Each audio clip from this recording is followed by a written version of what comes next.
Hey everybody, Brian Boyle here, and welcome to episode 22 of The Mesh Tongue. So thanks for all the questions, comments, and keep those coming along.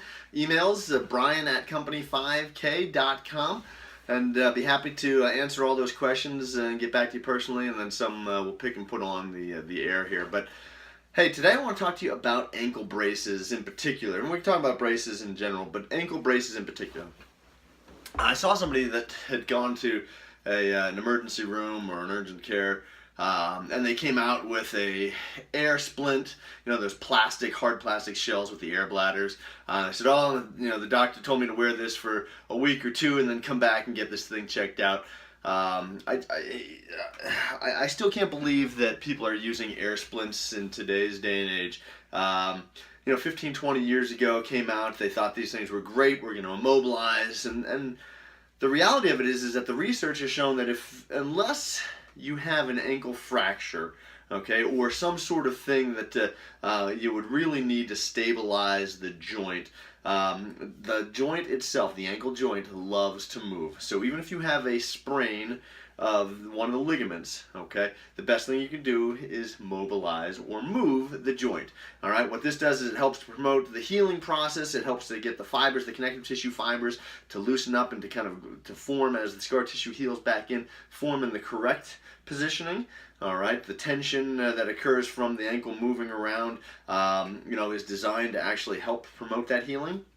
When you immobilize, you allow the scar tissue to actually get in there and not heal properly. You also allow fluid to collect because the ankle isn't moving. So normally our ankle would move like a muscle pump. So as you're pushing the ankle forward and backward, that actually contracts the muscles. When the muscles contract, the blood and all the fluid and other things that would be there with any sort of injury gets pushed out. The muscle relaxes, blood fills back in, ankle moves.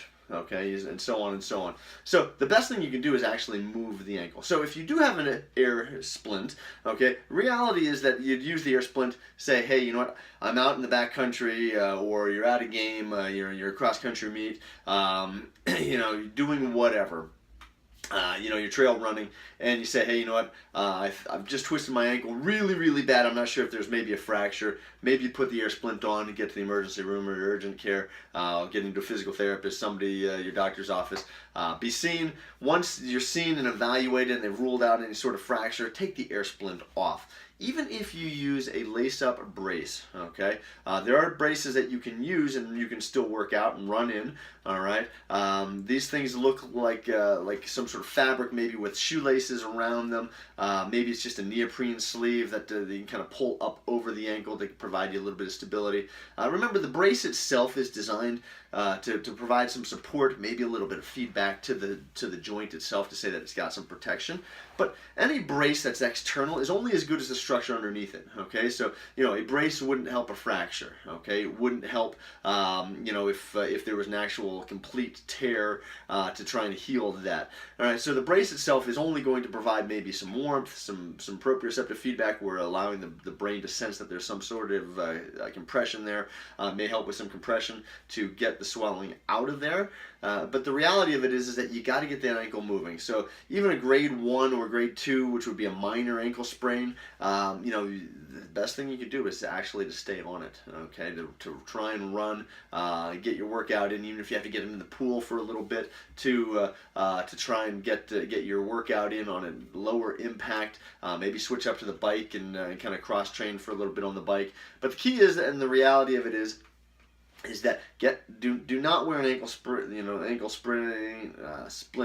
Boy, it's been a long day already. An ankle splint like an air cast. Okay, get the ankle moving. If it is that bad, go to a walking boot. These larger walking boots, they'll allow you to kind of walk heel to toe and take any pressure off of the joint. So if there is something that would be, like, say, a stress fracture, or that you've got some sort of tendon injury and they're wanting it to heal up a little bit, again, the walking boot is a much better idea because, again, it allows you to walk a little bit more normal. And in reality, at that point, you'd say, well, at least you're going to be off your feet anyway, so what's the point of wearing an air splint? The other thing with the ankle braces, you got to make sure that you're only wearing them short term, Okay, they will make the ankle weaker, so you've got to be doing some other strengthening exercises for the ankle. I can go into that in the next episode or one of the future episodes here.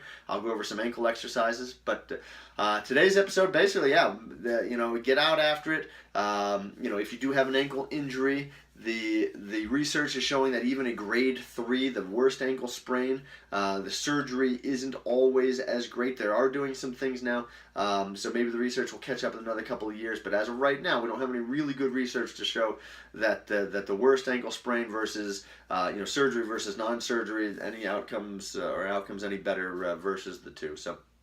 Hey, Brian Boyle here. As always, be sure to check out runpainless.com. That's the website that you can go to, and you can always check out the back episodes of Mesh Tongue, also on YouTube, Mesh Tongue. And hey, thanks. Share this with your friends, your family, your training partners. But whatever you do, don't go hurting yourself to come back.